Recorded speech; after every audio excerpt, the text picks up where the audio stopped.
Hi, everybody. You're about to watch the second video with Diane Hacker from Shasta Head Start. And one of the cool things about her story is she's very open about the fact that it was done in the real world and there were challenges and it wasn't all just easy, but how those challenges, when you overcome them, can really add to the process. So getting an inclusive team together to actually pilot the different things she's working on, and then how they were able to use the changes they were making to show the real hard work that was being done, but wasn't always being recorded. And so it was hard to demonstrate that the work was being done using the data. So she's got a great second story. So I hope you enjoy it as much as I did. With our new tool may come some additional work for family service staff. You might identify more opportunities for growth, but I really did believe that our family service staff were doing the work with the families.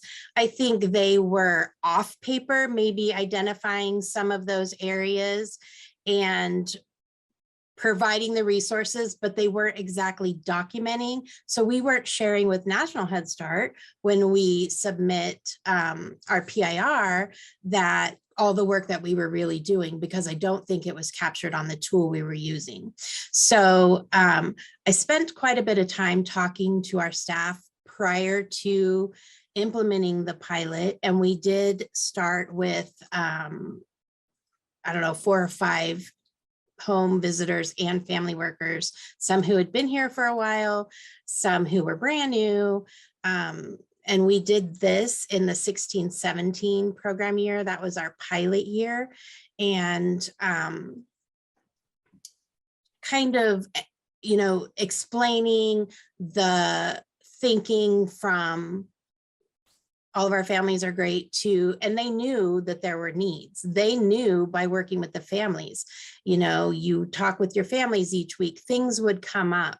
So there were always those opportunities, but now we're looking at a way to capture that data and to look at the data, and then not just for family service staff themselves to see what that is, and then to systemically account for providing those resources, because every time you find an opportunity for growth or you have an interest in one of those categories, then the family service staff would in turn provide a resource and then follow up on that resource.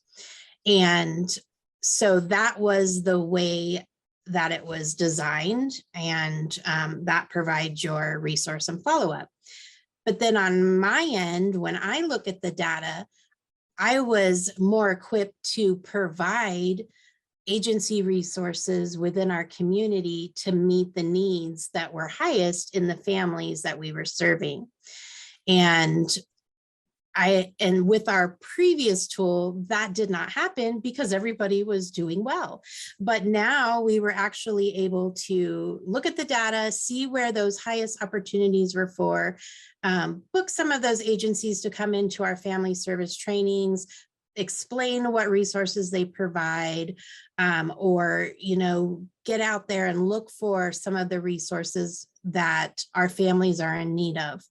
And so just with that pilot alone, even though there were some bumps along the way, and that first year we made some additions and we took some things away and to that actual assessment that we were using, with the help of our pilot group, we clarified a lot of those target questions that we had, and we clarified the breakdown between our opportunities, neutrals, and our strengths.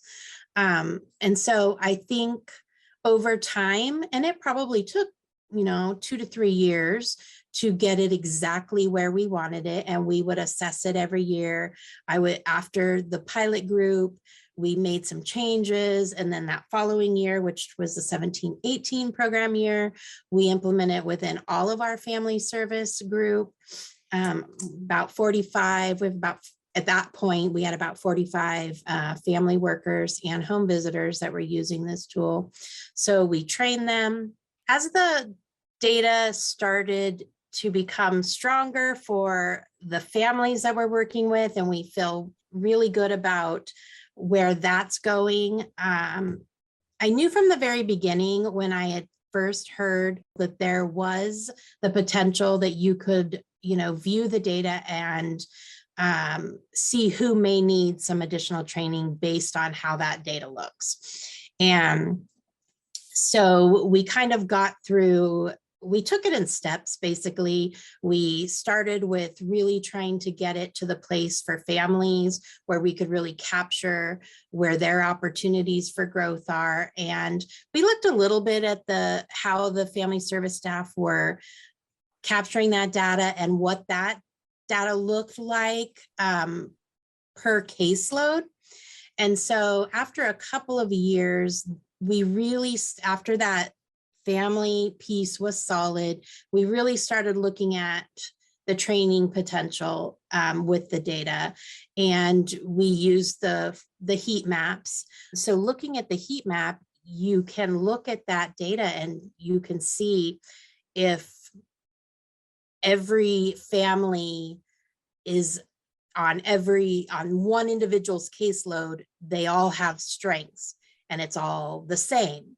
Then you think, okay, do they need maybe some additional training? Should I look at this and see why each person is scored exactly the same? Because we know that two families are not exactly the same. So if we're looking at that and there's 18 questions per family and they're all scored exactly the same, there could be a potential training flag there. And so we were looking at this and we could see where a couple of things came up.